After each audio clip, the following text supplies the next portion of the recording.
Guys, just to encourage you, I encountered someone, he attended my live one time. He is currently in Alaska. It's an island in Alaska.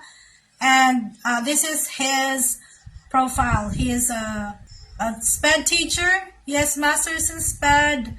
And he has some units PhD. And his, you know how much his salary is? It's 80,000 US dollars a year. So imagine yourself receiving 8,000 US dollars each month, right? That's a lot of money. So imagine, that is why if your bachelor's degree, your master's degree, your teaching experience are vertically aligned, it's a good credential, really, really nice. Which one is better, to get a job offer in a remote area or a rural area or in the big city? Really, it depends. What's your goal? If your goal is to teach in the US, either should be okay, right? In the city, most kids, they will be more challenging to handle than kids in the rural areas. Also, if you're a homebody, I think it's fine wherever you are. In rural areas, also the cost of living is lower, but public transportation is going to be challenging there.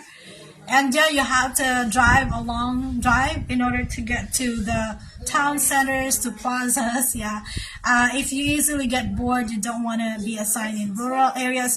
So if you're doing the self-placement, guys, if you're doing the self-placement, like you're the one looking for the school on your own, again, I recommend this if your major is not in demand in the US.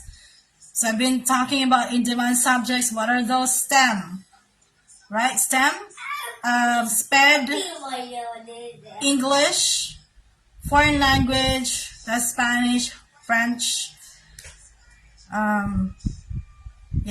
grade school. But if you're a grade school teacher, they prefer someone who's a generalist, someone who teaches different subjects, not just one. If you're doing the self-placement, apply in schools that are working with visa sponsors. Okay, example.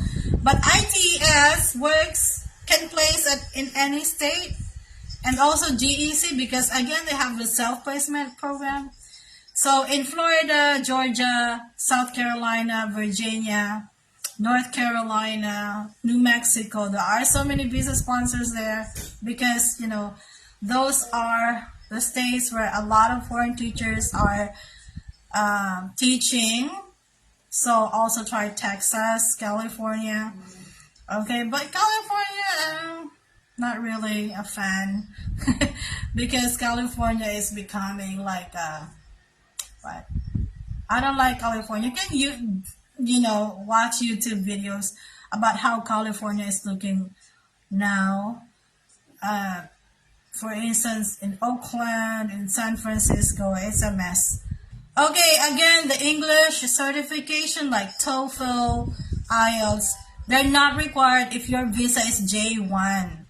Okay, but if your visa is H-1B, they will require it. Doesn't matter what state. But before you take any of these tests, TOEFL or IELTS, you have to first ask the district what they require because they don't require the same thing. So it will be a waste of money if you took the TOEFL certification, but then they require the IELTS, right? Again, J-1 visa does not require the English certification.